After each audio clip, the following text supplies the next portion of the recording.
Welcome to Television Sydney News. I'm Alex Pleffer. It's great to have you with us. In this week's bulletin, results from last weekend's council elections, Rosehill Gardens hosts the first Group 1 race of the Sydney Spring Carnival, and 12 authors from regional India visit Parramatta. But first, the Liberal Party has dominated council elections in southwest and western Sydney. Ned Manoon has become the first Liberal mayor to lead the traditional Labor heartland of Liverpool Council after a swing of 23%. It's very humbling. This is truly a very humbling experience for my team and I. We're overwhelmed, we're very thankful, we're very grateful, and we appreciate their support, and we look forward to working hard for them every single day for the next 4 years. The election result was the second piece of good news for Councillor Manoon, a father of two who was at hospital the day before with his wife Tina as they welcomed the arrival of a new baby boy. He said now he's the mayor, one of the first things he'll do is install security cameras across the CBD in a bid to improve safety. The swing wasn't as big on Campbelltown Council, with Labor holding 5 seats compared to the Liberals 4. The balance of power on the 15-seat council could remain with independents, including Fred Borg, who has a history of siding with both sides of politics. Oh, look, I'm very elated, I'm very excited. It is great that so many people went along and you know, saw fit to vote for us. With over 6,700 votes, you know, it's an onus on me now for the people of Campbelltown to make sure that I deliver and represent them in my independent way. The Liberals also picked up swings in Auburn, Bankstown, Blacktown and Parramatta. In Fairfield, the Liberal Party dumped all of its council candidates, fielding no nominees amid allegations of backroom deals and backstabbing, and it was Labor that dominated. Frank Carbone retained his position as mayor with more than 45% of the vote. In Sydney South, the Liberals secured a landslide win in the Sutherland Shire, gaining a swing of almost 19% and securing what will be a Liberal mayor for the next 4 years. The party also won swings of as much as 12% in all 3 St George councils. And a youth has been charged with 70 offences over the alleged malicious damage of up to 100 buses at the Busways depot in Glendenning. Shortly after 7 a.m. on Sunday, September 9, staff attended the depot and discovered 68 buses had been tagged with graffiti. 2 of the buses had graffiti along their entire sides. Police arrested a 16-year-old and charged him with 68 counts of damaging property with graffiti and other related offences. He was bailed to appear at Parramatta Children's Court on Tuesday, October 16. And Western Sydney commuters appear to have been forgotten in the state government's new draft Transport Master Plan. Business and resident groups have slammed the report, saying it's geared towards people travelling into the Sydney CBD and ignores the West. Critics have branded the draft plan as a vision rather than a believable action plan due to the lack of detail on how the 200+ recommendations will be funded.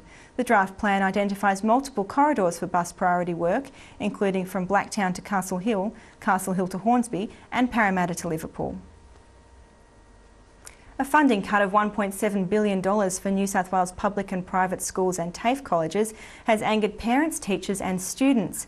St George College Fine Arts teacher Jeff Harvey says the move will lead to job cuts and higher fees. Education Minister Adrian Piccoli says fine arts courses will no longer be subsidised because they are low employment growth areas. Students Blake Malone, Edward Wang and George Vitanov know fees for their course will go up, but say the discipline leads to other careers such as teaching and business. Rosehill Gardens will host the first Group 1 race of the Sydney Spring Carnival this Saturday. A total of $1 million in prize money is on offer in the 3-year-old Golden Rose. Rosehill-based trainer Gerard Ryan's horse, Amarino, is one of the runners in the big race. Expectations for Amarino this Saturday is he'll run better than what he did in Melbourne. He's going to 1400 on a genuine dry track, hopefully. His run in Melbourne 2 Saturdays ago was so-so. But he only got beaten 2.6 lengths and he's 100 to 1 in the Golden Rose, and the horse of second favourite finished 2 lengths in front of him. While spring is generally considered Melbourne's carnival, Ryan was excited about the prospects in Sydney.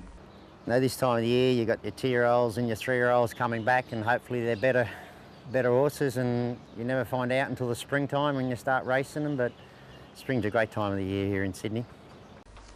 Penrith's tourism potential is still untapped despite the many visitors every year, according to local businesses and industry authorities. During a visit last week, Liberal politicians promised that a federal coalition government would pay special attention to attractions such as Penrith Lakes. The opposition's tourism spokesman, Bob Baldwin, said if his party was in government, he would engage with Penrith businesses to make the most of tourism in the area. But Lindsay Labor MP David Bradbury said the federal government had allocated more than $400,000 for the development of the Penrith Lakes scheme and its surroundings since 2010, and the Liberal statements were just a stunt. Penrith Lakes Development Corporation's Project Director Mick O'Brien said the International Regatta Centre and the neighbouring Whitewater Stadium could be the start of something bigger for the area. Sutherland Shire Council will review its policy on identifying homes at risk of flooding after changes announced by the state government. Special Minister for State Chris Harcher said the government would drop onerous statewide sea level rise planning benchmarks for 2050 and 2100.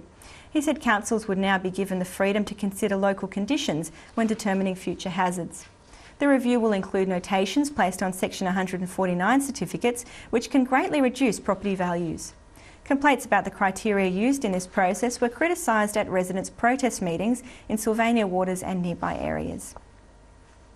Southwest residents fear a plan to place T-Way bus services with private contractors will have a detrimental effect. Busby's Jeff Taylor says the quality of the service would deteriorate or disappear when new operators took control. Transport Minister Gladys Berejiklian announced the private bus operators would competitively tender for the Metropolitan bus contract to improve the quality of bus services. But Mr Taylor believes the service is already perfect, with on-time running, air-conditioned buses and good disability access. And the University of Western Sydney welcomed 12 authors from regional India to its Parramatta campus on Monday for the Australia-India Literatures International Forum. The group is the largest contingent of Indian authors to visit Australia, hosted by the university's Writing and Research Centre. Project coordinator Hannes Krasinski said the forum, which was held at the State Library of New South Wales this week, aimed to strengthen the relationship between Australian and Indian authors and publishers. In recent years, all over the world, there's been a huge interest in Indian writing, and that's definitely been reflected in Australia. But the voices that are coming out of India so far tend to focus on the writers that are writing in English and published in English through Penguin and the bigger publishers. So we've all heard of Arundhati Roy, for example. But what's lesser known and what we're really trying to focus on is the regional voices of India. So that side of things has not been developed so far between Australia and India, and that's something we're really excited to do. The forum follows a successful similar event for Chinese and Australian literary professionals in October last year. No School, No Play has begun a second year at 6 schools in Mount Druitt and Blacktown. Organised by Chifley MP Ed Husick and Basketball Australia, the program uses basketball court time as an incentive for students to attend school regularly. 2 schools from the program will play in a curtain raiser before an NBL Sydney Kings game in December. Mr Husick visited the kids at Plumpton and Chifley College in Mount Druitt last Monday, bringing with him former Kings General Manager and coach Bob Turner. Work on the long-awaited $115 million Wet and Wild Sydney Water Park in Prospect began last week, and its grand opening is scheduled for summer next year. Village Roadshow Limited will be building the park, and their spokesman said the project is set to attract about 900,000 visitors each year and create more than 300 full-time jobs. New South Wales Premier Barry O'Farrell held a soil breaking ceremony at the 25-hectare site on Reservoir Road last weekend. He also unveiled several world-first designs that will be features of the park. A-League football has been in the news for all the wrong reasons in the past month, following 2 ugly fan-related violent incidents in Campbelltown and Adenza Park. This week, Western Sydney Wanderers Executive Chairman Lyle Gorman spoke out to set the record straight against the media's portrayal of the code and the way the incidents were reported. There was a little bit of concern from some people until they actually got the facts of life. I mean, the facts of life, as you well know, were that the Wanderers fans were not involved in either incident, but people wanted, for their own various reasons, to try and make that connectivity. But once people understood the facts of life, once they know what the true values and culture is of our club, once they know the social impact we're determined to make through our work with young children in the schools and in the grassroots community, they understand fully that it's not to do with us. Gorman warned would-be troublemakers their actions won't be accepted, with Football Federation Australia adopting a zero-tolerance approach. Despite the negative publicity, the Wanderers have made rapid progress since being formed in April and are well on track for their A-League debut against the Central Coast Mariners on October 6.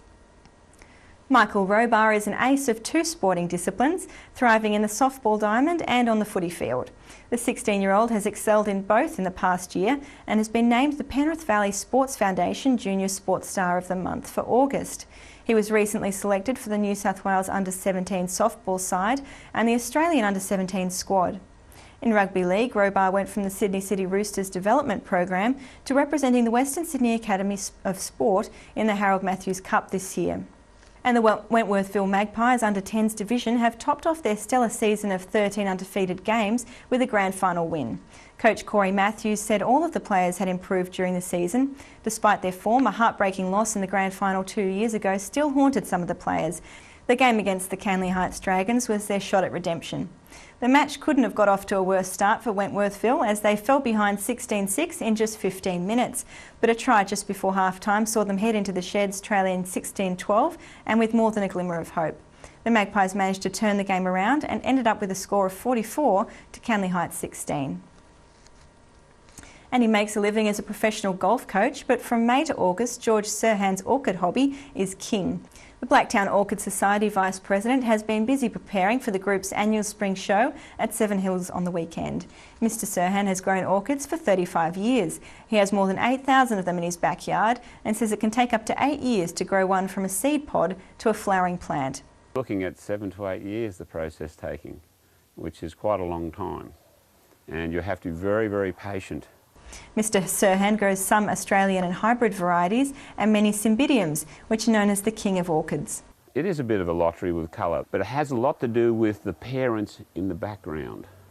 Just like us humans, sometimes our traits will come back from our grandparents or even our great-grandparents. The Society's show is at Centro Seven Hills on September 15 and 16 from 9 a.m. That's all the news this week at Television Sydney News. For more information, pick up your local Fairfax newspaper. I'm Alex Pleffer. I'll see you next time.